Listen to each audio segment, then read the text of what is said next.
Welcome Virgo to your in-depth monthly horoscope for September 2023 for the Sun or the Ascendant. I'm going to give you some standout details to look out for, but please stay with me. I will explore in much greater depth all the ins and outs, particularly relevant to your sign.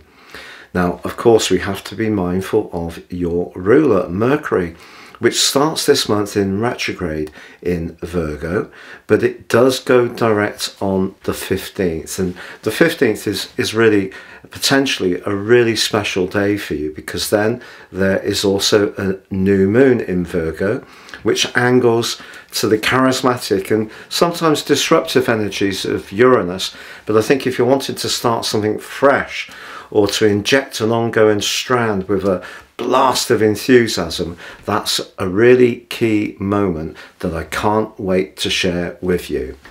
I'd just like to share with you a very special opportunity. Year 2023 is speeding by and year 24 racing towards us. If you order your year 2024 personal horoscope forecast now, based on your unique birth data, I'll provide for you the rest of year 2023 free of charge, but also my special package of 30% off. You'll get your character analysis report, your life roadmap, which will give you searing insights of the patterns that have played out so far, but also help you to get a much more intimate understanding of how to work with these energies. Please see the link below for more. And also, I'd just like to flag up to you that underneath this video, you can see your year 2024 free zodiac horoscope video forecast. So as you come into this new month, Virgo, the Sun and Mercury are in your sign. So let's just deal with the cazimi. They're going to come into an exact conjunction on the 6th.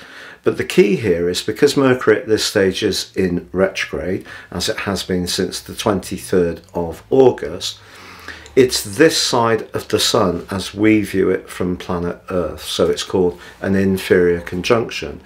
And this is going to magnify the brilliance of Mercury in your sign despite the retrograde. And if you have encountered some frustrations, perhaps even as far back as the 4th of August when the pre-retrograde shadow began, and then of course you've had Mars and Mercury in your sign going face to face with Saturn and also with Neptune, which has been a very exhausting energy and may have taken away a little bit of your brio. I feel that what you're going to find, particularly from the 6th, is that you'll really start to gain traction.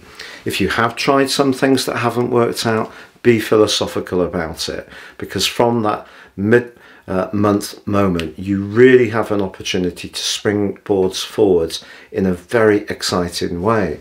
But Mercury is also blessed by the dazzling and unpredictable energies of Uranus at the start of the month, and ironically at the end of the month too.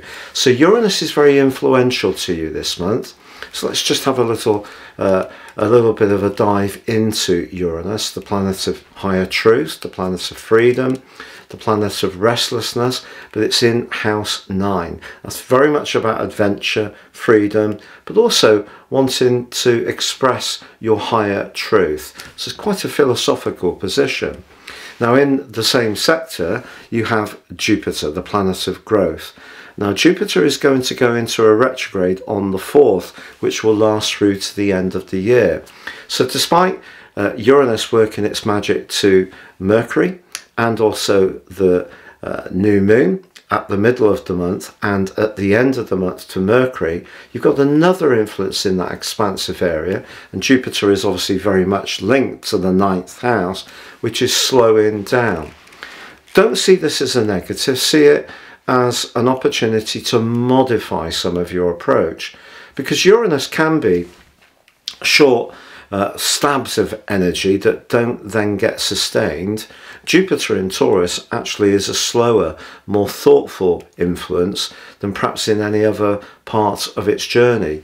So yes, it is slowing down. So it just says to you, for example, if you are thinking of resources and it's linked to some kind of investment or speculation, the ninth house can be risk, or overseas investments, anything to do with shares and stuff like that. Perhaps you will need to be a little more risk averse.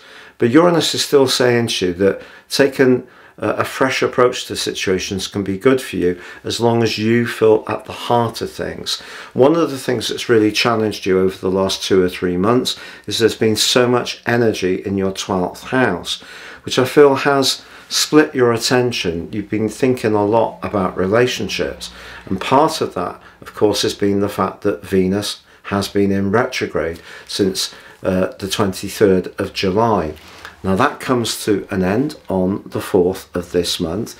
I feel that that's going to give you greater clarity about your relationships going forwards, but Venus also then from the 12th to the end of the month forges a fantastic link with Mars, and Mars is in the part of your situation all month which is to do with everyday resources.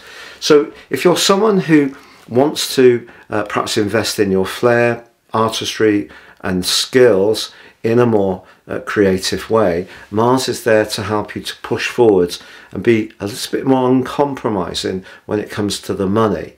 And it's going to be joined later this month when we have the autumnal equinox by the Sun.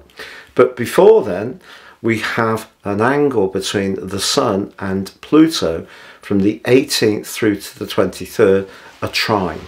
Pluto's about transformation. For you, it's been in your sector of romance since 2008, the 5th house. If you've had children during that time, or you've put a lot more energy into something that helps you to express your creativity, it's been a very powerful phase of your life. Having the Sun apply to Pluto in a trine suggests that change can be very much for the best.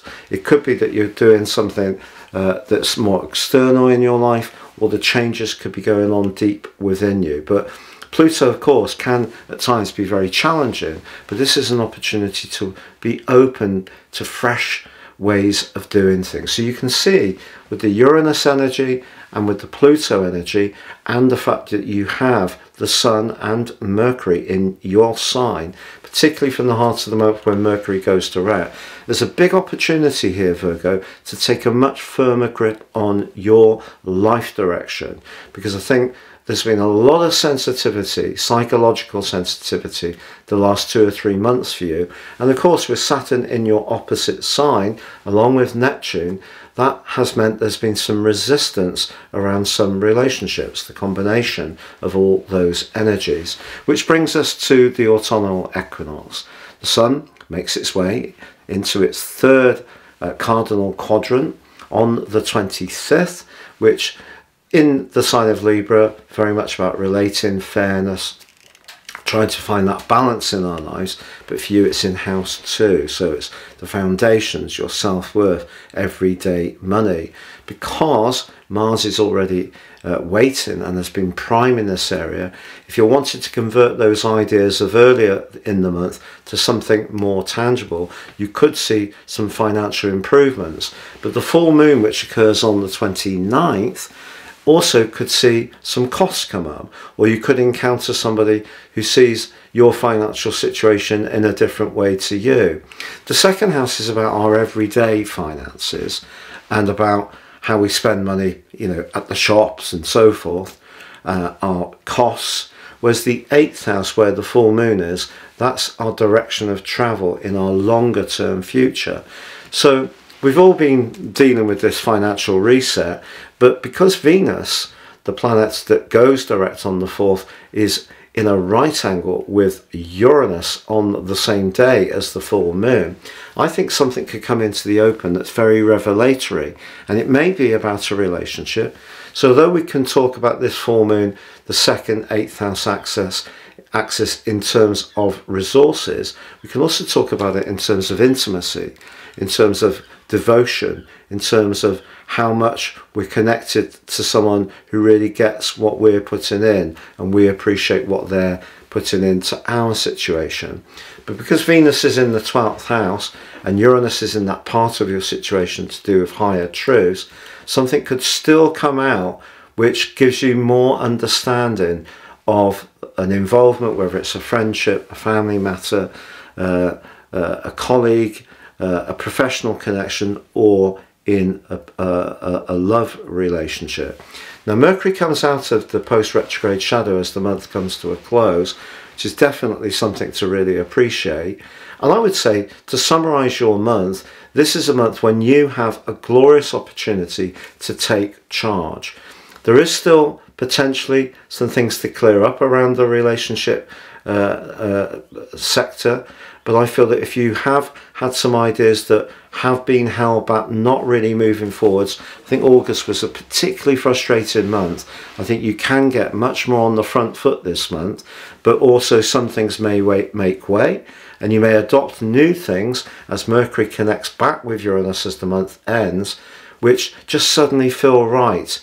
Because what you're really craving for, and this may in some ways be a surprise, I feel is excitement in whatever facet of your life. Yes, you can be very dutiful, you fulfill your obligations in a very committed way, you can be very conscientious, hardworking and so forth, but the planets are really pushing you to invest a little bit more on the wild side. It's been a real pleasure being with you, Virgo. Thank you so much for joining me. Please like, comment, share or subscribe.